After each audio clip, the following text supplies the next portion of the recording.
Hi అండి, welcome back to short video.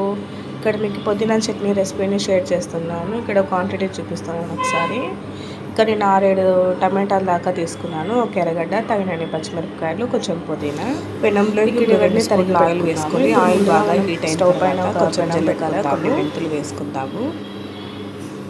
కొన్ని అంటే చాలా, కొన్ని మెంతులు వేసుకోండి. ఎక్కువైతే చేదు వస్తుంది మళ్ళీ.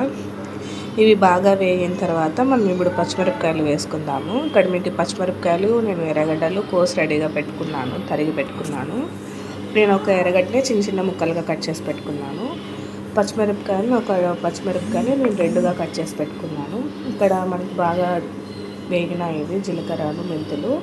ఇవి వేగిన తర్వాత పచ్చిమిరపకాయలు వేసుకుందాము. పచ్చిమిరపకాయలు వేసుకున్న తర్వాత కొంచెం జాగ్రత్తగా ఉండండి, ఎందుకంటే ఇవి మీద పడతాయి కదా చిట్లినప్పుడు.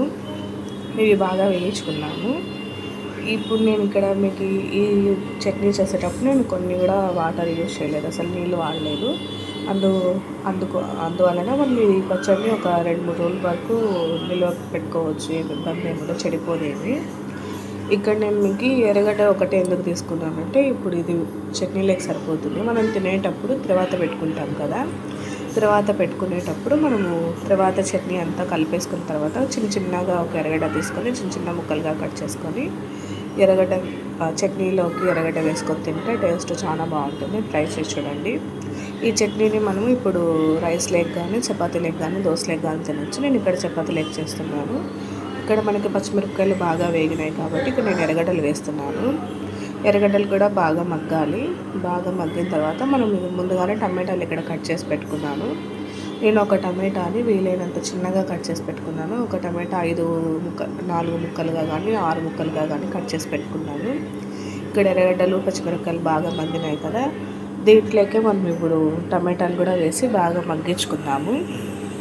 ఈ టమాటాలు మగ్గేసరికి మనము ఇక్కడ ఒక 6-7 తెల్లుల్లిపాయలు, చిన్న తెల్లగడ్డలు ఉంటాయి కదా, తెల్లగడ్డ కూడా బాగా నీట్గా విడిపించుకొని పెట్టుకుందాము. ఇవి బాగా వేయటానికి మనకి తెల్లగడ్డలు విడిపించుకొని పెట్టుకోవచ్చు. అవి కూడా వేసుకొని ఒకసారి అంతా నీట్గా కలుపుకుందాము. ఇక్కడ ఫస్ట్ ఇది మగ్గించుకుందాం, తెల్లగడ్డలు మళ్ళీ వేసుకుందాము. నేను మీకు ఇక్కడ అంటే షార్ట్ వీడియో కదా, టైం అయిపోతుంది అన్నట్టు నేను మీకు ముందుగానే చెప్తున్నాను అన్నమాట. ఇక్కడ బాగా నీట్గా వేయించుకున్న తర్వాత మళ్ళీ వేసుకుందామండి, ముందుగానే వేసుకోవద్దు.